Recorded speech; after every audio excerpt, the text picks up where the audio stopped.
Not only were the Chicago Bears an embarrassment on national television, but they became the embarrassment of the NFL because this is a bad football team. But unlike the other bad football teams, this team wasn't supposed to be this bad.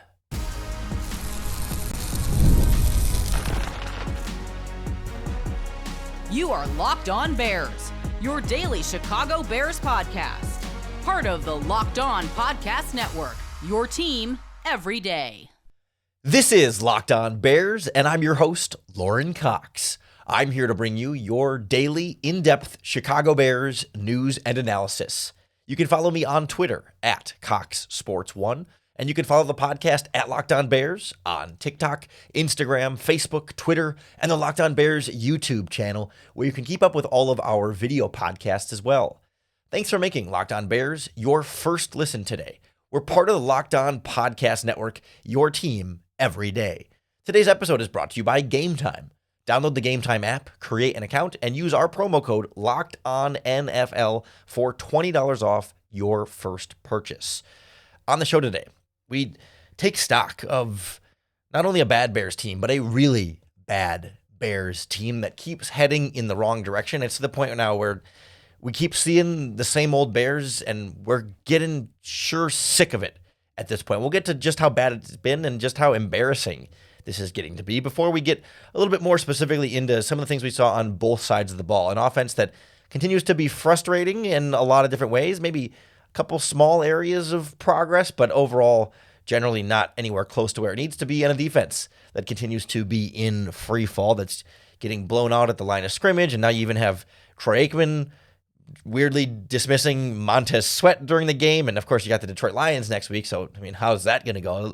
Just a mess all around on this team. And that's really where I want to start here, because it's reaching this point now where I'm just sick of it. And I know you are too. Like, we're all sick of this, right? It's one thing, okay, this season, you're going to lose some games sometimes and be frustrating, when you lose the Texans or the Colts early on or whatever. But it's like, we had sort of built up some patience again with this franchise, right? After the end of last year with Matt Eberflus, where the team was starting to turn a corner, and then you had Caleb Williams, like there was a refresh here, a little bit of a refresh where you felt like, okay, new quarterback, new offensive coordinator, fresh direction, like that built up some amount of benefit of the doubt, but more importantly, just like some patience to say, okay, we could handle early on some struggles with this team. And of course, like it helps when they bounce back and beat the Rams and then really stomp the Panthers and the Jaguars, and like we allowed ourselves to really buy back in and say, yes, they are on to something here.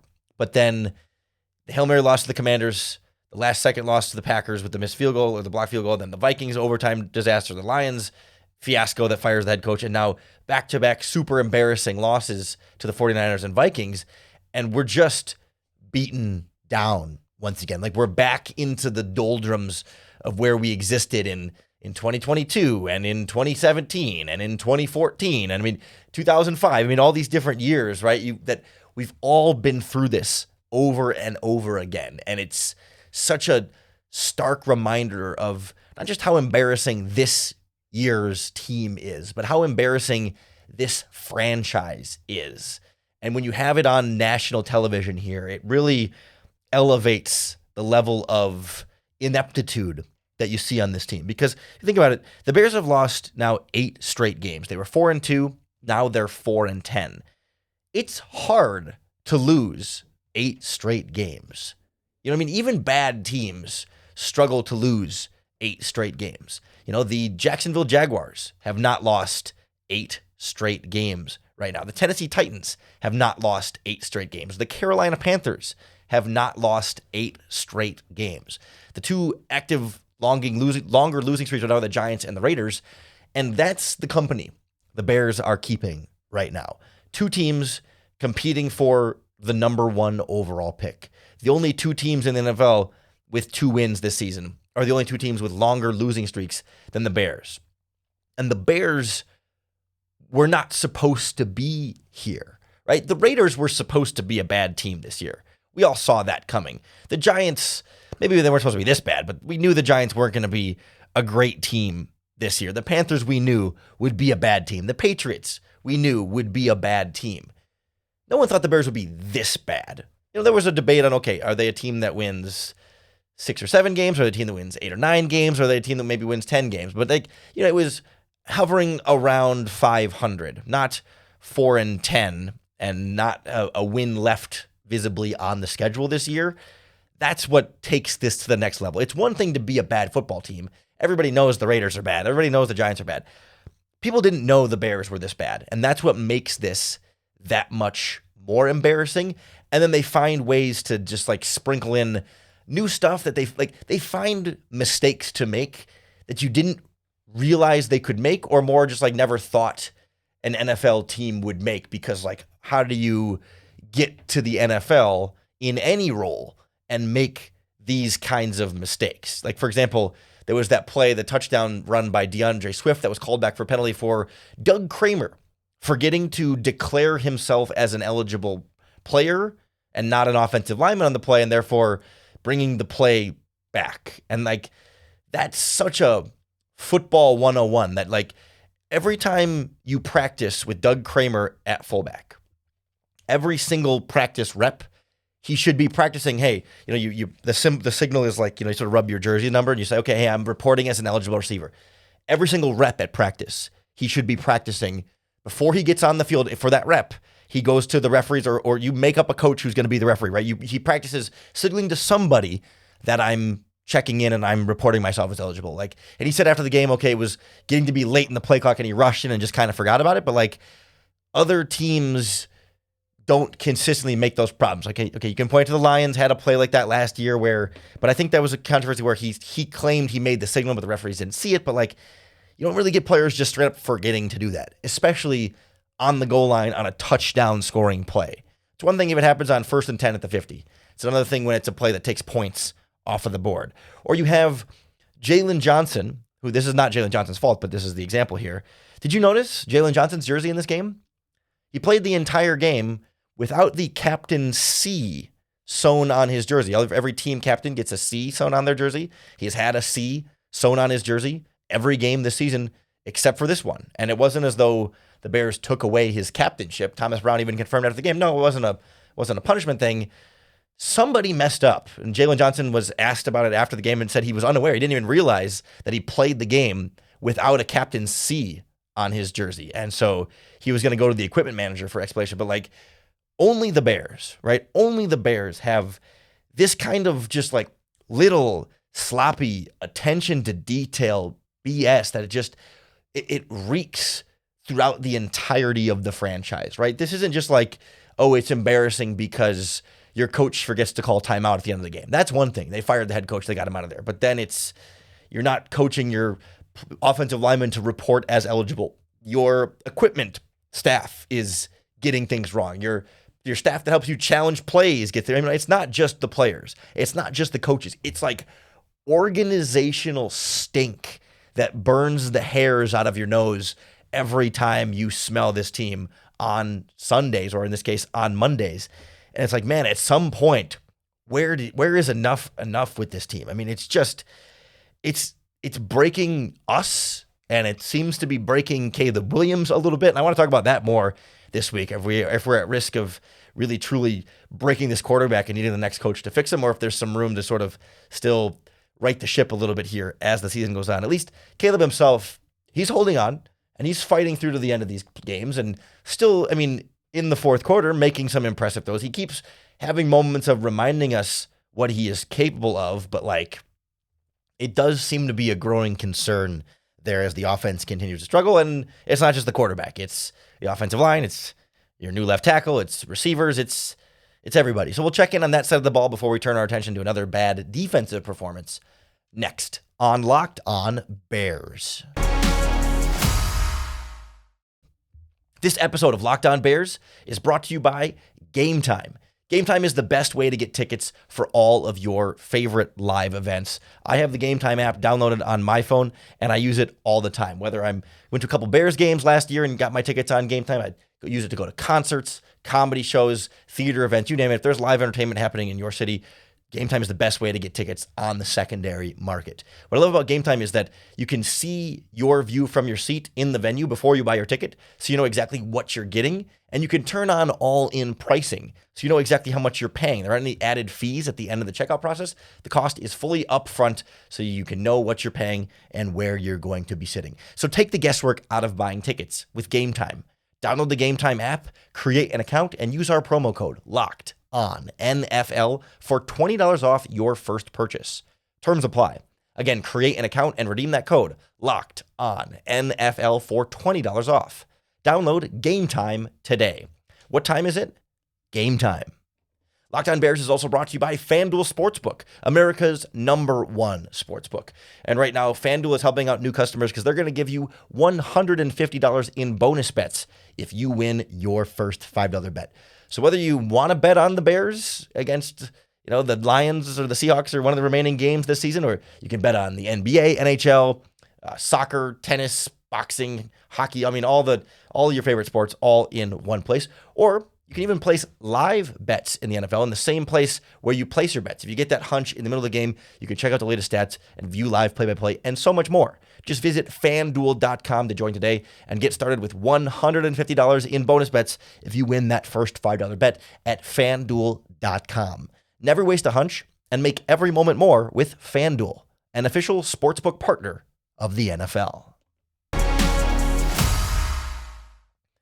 We once again experienced, I think, the same ship for this Bears offense, right? It's kind of the same story every week now. It's no points in the first half, struggle to get into a rhythm, opponent builds up a lead.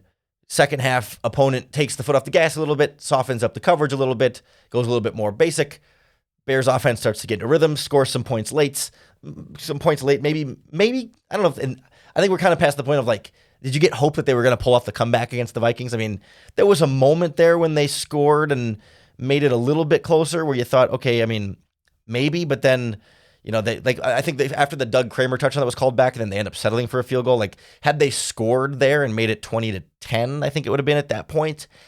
Maybe you could talk yourself into the Bears climbing back to this, or would that have been 13-7 at that point? I don't remember which part of the game that was, but regardless, they had a chance to make it a one or low 2-score possession game there, where if you're still foolish, you thought maybe they could climb back into this one, because they did the same thing against the Vikings last time. But then, of course, it's always too little too late, and the defense can't hold up its end of the bargain and gives up another, 17 points in the second half. And, that's how you lose 30-12. And so it's not to say that it's surprising what happens on offense, but at the same time, it does feel like each week we're getting new versions, new ways to end up at the same point, right? So this week, for example, you got to give Thomas Brown some credit for the running game getting going. They stuck to it early in this game and tried not to abandon it. In the first half, DeAndre Swift had 11 carries, finished the game with 19?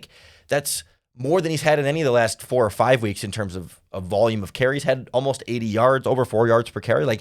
They did get something of a running game going a little bit there. It wasn't a great day at the office, but as a team, over 100 yards, almost 4 yards per carry.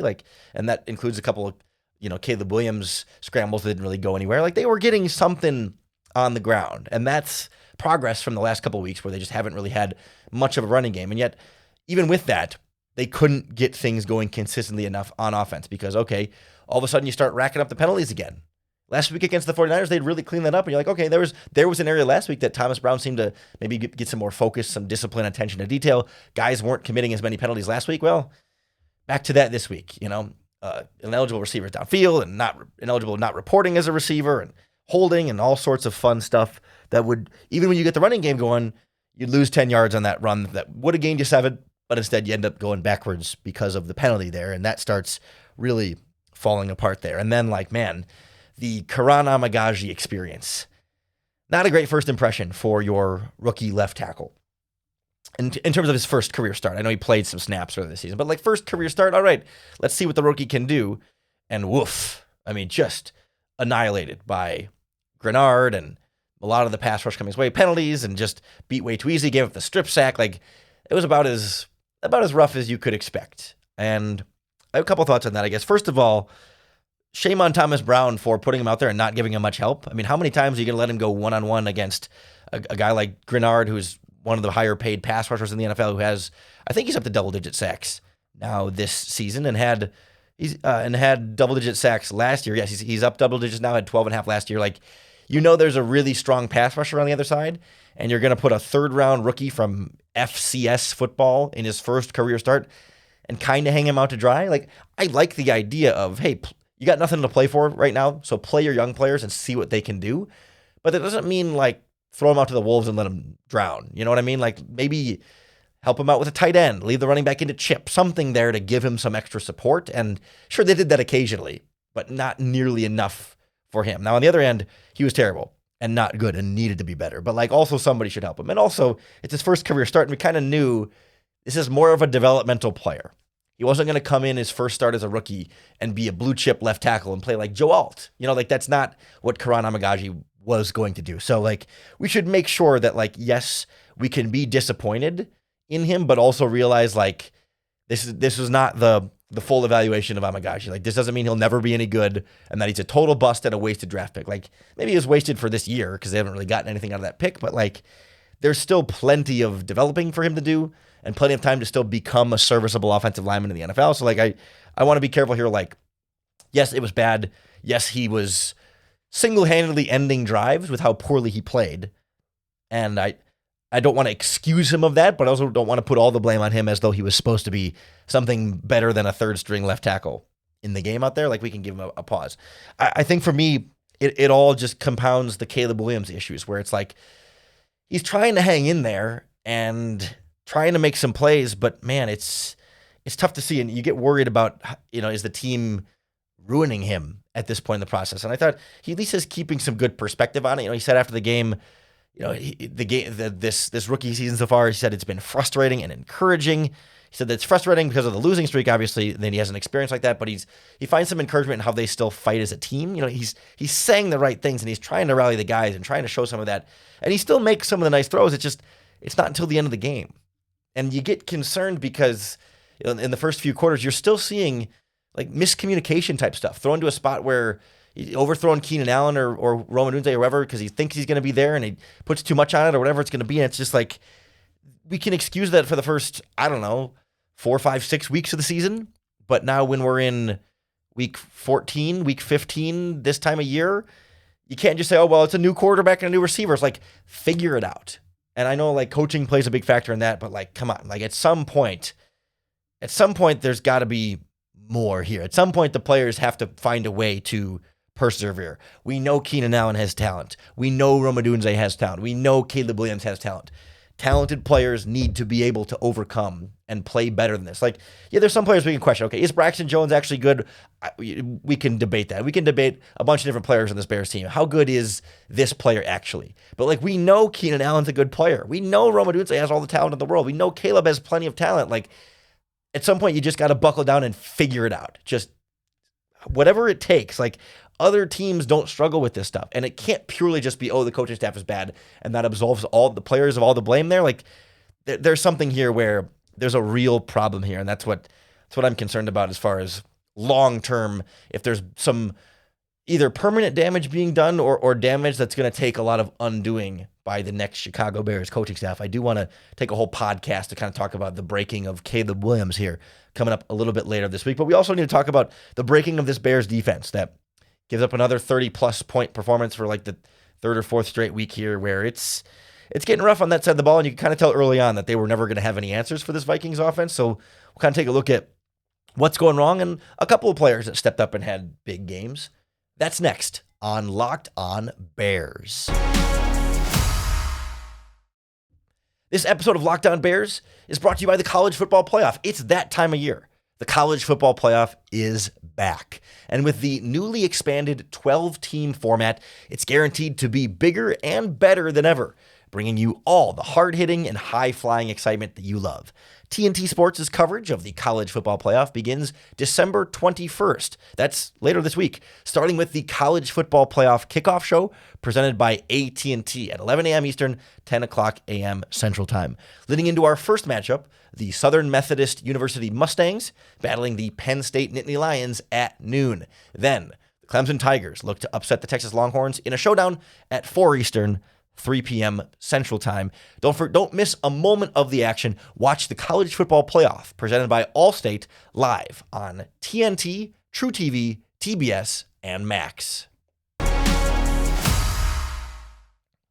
This Bears defense is just seemingly getting worse and worse. Like it's getting bad now, like really bad now, and they just cannot hold up front. The defensive line went from a problem to a major problem.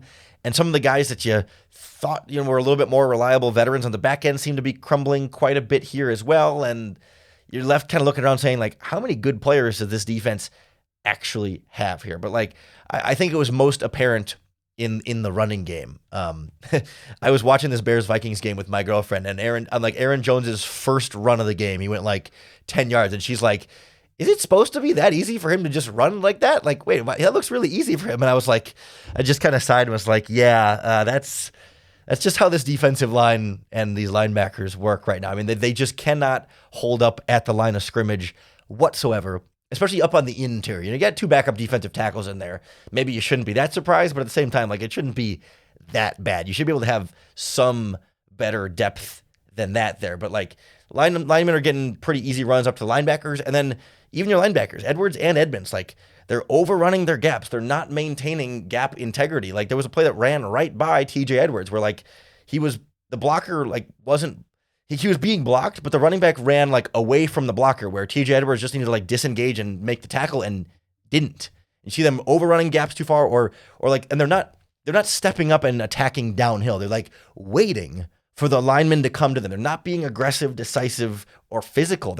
Especially Tremaine Edmonds just runs around blocks, but he runs backwards around. He goes further downfield, giving up free yards before he turns and then comes to the ball carrier by running, back around the block instead of like through the block, like trying to take it on and be physical. Like the linebackers are giving up free yards after the defensive line is giving up free yards. Like, I'm glad to see DeMarcus Walker woke up and finally had a big game again. I know he didn't get a sack and didn't have a ton of tackles, but like pressures, quarterback hurries, hits, and made some plays in the running game as well, where he was pretty ferocious. And like, credit to him for showing up and having some personal pride and passion about playing well in this defensive line. But you were kind of looking for other guys to step up. Chris Williams had a sack in there. That was nice to see. He's had 3 this year, after I think he had none in his career up to this point. He's been a decent for like a 6th, 7th round trade. Not a terrible find for a backup defensive lineman, at least as a pass rusher. And then you got Troy Aikman on the broadcast being like, yeah, the Bears really don't have that alpha pass rusher. It's like, have you seen this Montez Sweat guy play? Like, yeah, of course, the contract doesn't just automatically guarantee he's an alpha pass rusher, but like, he gets a lot of pressure and he gets a lot of attention from the team. Like, Troy's like, they don't really have that pass rusher that opposing offensive lines really need to focus on and spend their attention to. It's like, do you see?